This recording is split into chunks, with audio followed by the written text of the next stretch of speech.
Hello guys, today I'm going to have a look at converting this wrapper into a RC accessory for our RC tractor, and it's going to be probably one of the most challenging models because it is pretty small. There's not a whole lot in this model, so whatever we add to it is probably going to be exposed, but if we paint it all John Deere green it might not look so bad, and we might have to add some sort of box on here to hide some of our electronics. I'm pretty sure there's going to be too much exposed for it to be that tidy of a model, but we'll see how it turns out. It'll be a bit of an experiment.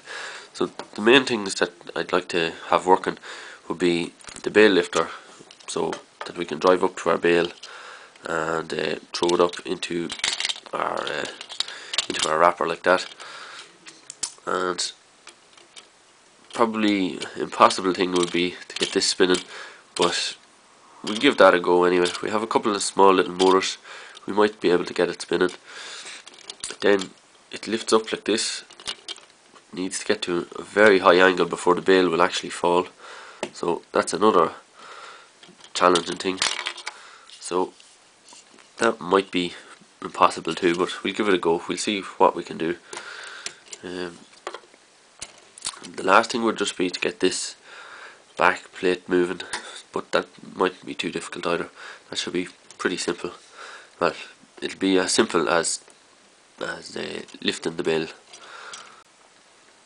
So the first thing I'm going to try and do is add a servo to lift this bale lifter, and I have a couple of these.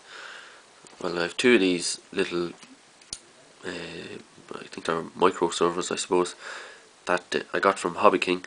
So what I want to do is mill part of this out and just mount the servo in there, so that the servo arm can connect to the bale lifter and it will all just kind of move up together. So that's the plan.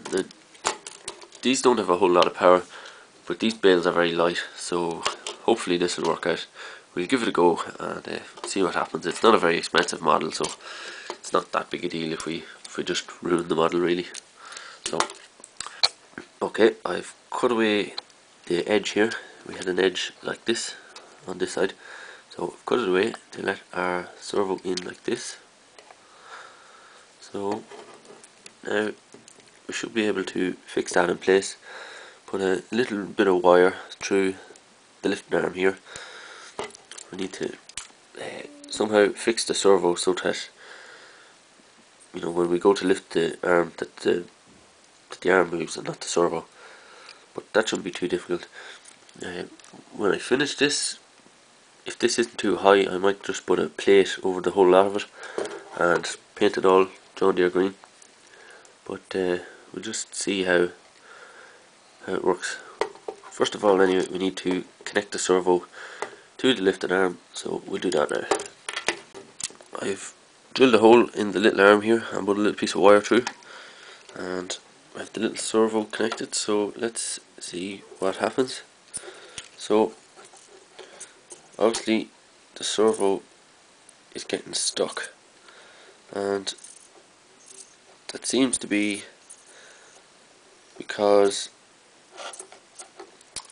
on this side of the arm there is the piece that's to make the arm stay up, so it doesn't fall down all the time. But that is working against us. It's putting quite a bit of friction on this side, which is making the whole thing bend slightly like this, which is then, because it's out of shape, is putting even more friction on it.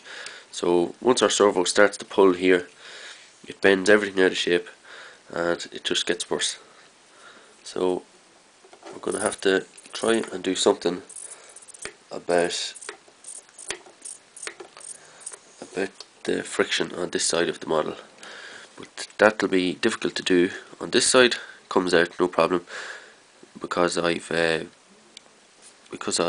milled away the piece of metal, but on this side, if I try to mill away the piece of metal, I'm gonna, the whole model's gonna fall apart. So we'll have to come up with some solution for this. Okay, well that problem wasn't actually as big as I kind of expected. To get over it, I just got the top of this and shook it a lot, so probably a couple of hundred actuations of it, just to try and wear down this side of the model a bit, from the use kind of. But now you can see we have no problem shooting the Bale lifter up and down. Now that would probably suggest that the more we use the model, the better it's going to be, so that seems pretty good to me. So if we test it with a Bale,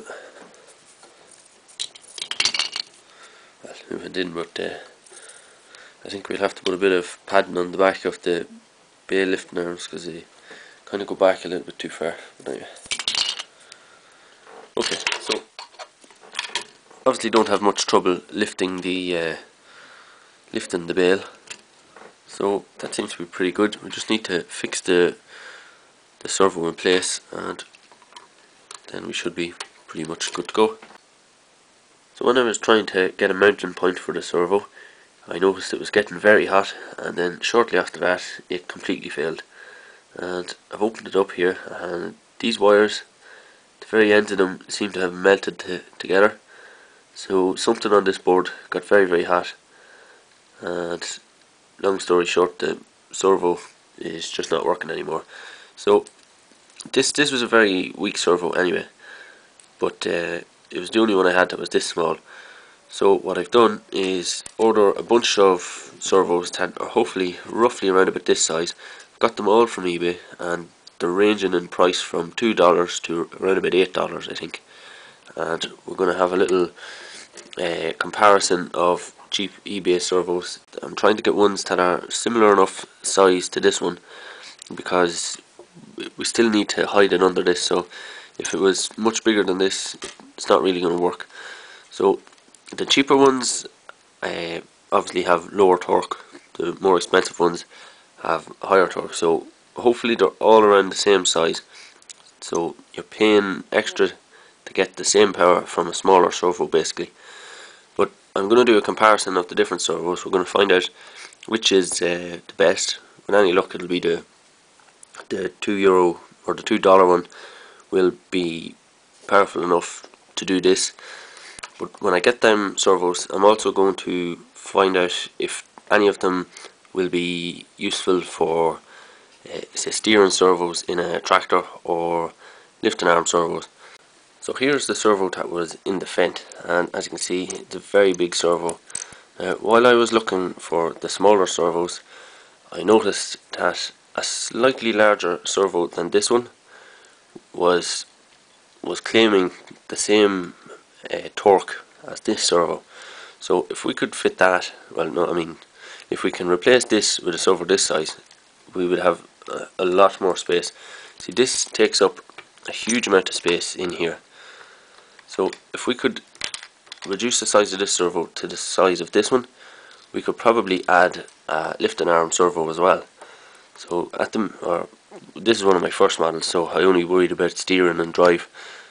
So if we can get some of these smaller servos to do the same job as this, then we should be able to add lifting arms to the Fendt and to the Massey.